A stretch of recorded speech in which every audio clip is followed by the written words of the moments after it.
सर्वसामान्यांच्या हक्काचा आवाज जागर जनस्थान।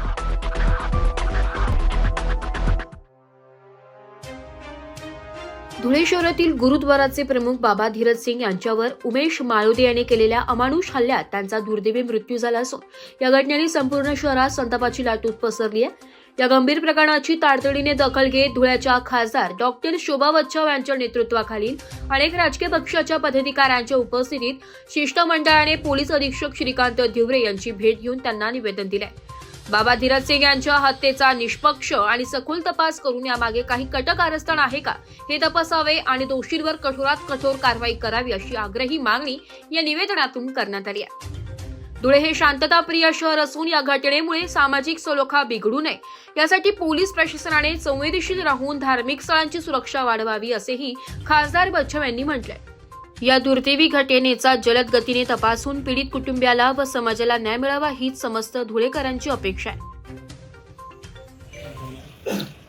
1 तारखेला धुळ्यातील गुरुद्वारा येथे संत धीरज बाबा यांच्यावरती प्राणघातक असा हल्ला करण्यात आला।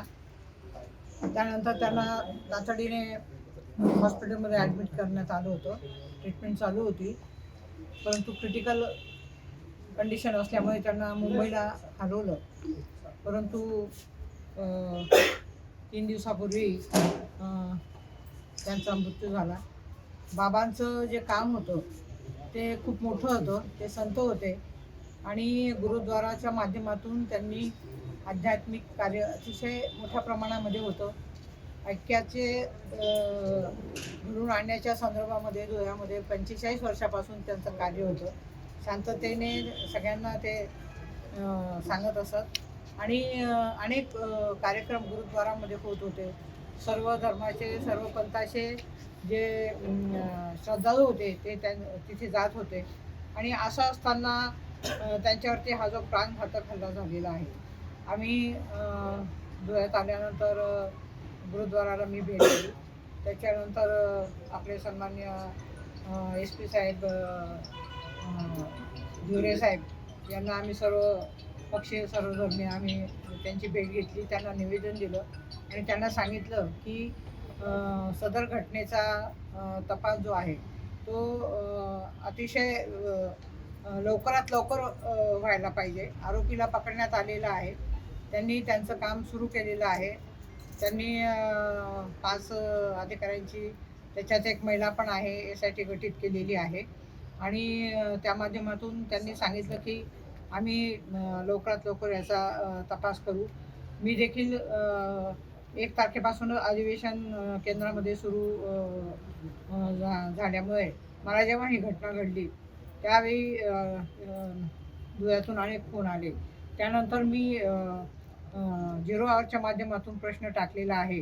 आता अजून एक आठवडा अधिवेशन आहे, त्याच्यात जर हा प्रश्न लागला तर मला निश्चितपणे मी अधिवेशनामध्ये हा मुद्दा मंत्री महोदयांना त्या ठिकाणी सांगणार आहे की सदर घटनेची CBI थ्रू चौकशी झाली पाहिजे। जो पण कोणी आरोपी आहे किंवा याच्यामागे जे कोणी आहेत तर त्यांना निश्चितपणे त्याच्यावरती कडक कारवाई ही झाली पाहिजे। अशा संदर्भामध्ये मी धुळ्यामध्ये आपलं हा धुळ्याचा जो मुद्दा आहे आपला बाबांच्या संदर्भात तो दिल्लीत मांडणार आहे। त्याचप्रमाणे आपले केंद्रीय गृहमंत्री अमित शाह साहेब त्यांना देखील मी पत्र देणार आहे। मुख्यमंत्री राज्याचे ते गृहमंत्री आहेत, त्यांना देखील मी या संदर्भामध्ये पत्र देऊन CBIची चौकशी आपलं CIDच्या मार्फत चौकशी करून सदर गुन्हेगार जो आहे त्याच्यावरती कडक कारवाई करण्याच्या संदर्भात। जागर जनस्थानसाठी प्रतिनिधी रूपक बिरारी, धुळे। एक बात कह दूं, ये वीडियो हर किसी के लिए नहीं है। अगर आप सोचते हैं कि आप YouTube देखकर ट्रेडिंग सीख जाएंगे तो ऑनेस्टली ये वीडियो आपके लिए नहीं है।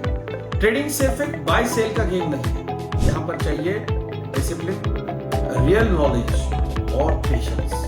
आपको नॉलेज रील्स से नहीं ट्रेनिंग से मिलता है और हम उन्हीं के लिए हैं जो ट्रेडिंग सीखना चाहते हैं। प्राइस, एक्शन इंडिकेटर और इमोशन कंट्रोल हम आपको सिखाना चाह रहे हैं। हमारी ट्रेनिंग शुरू होती है सिर्फ 5,000 से। ऑफलाइन और ऑनलाइन दोनों ऑप्शंस में आप ट्रेडिंग सीख सकते हैं।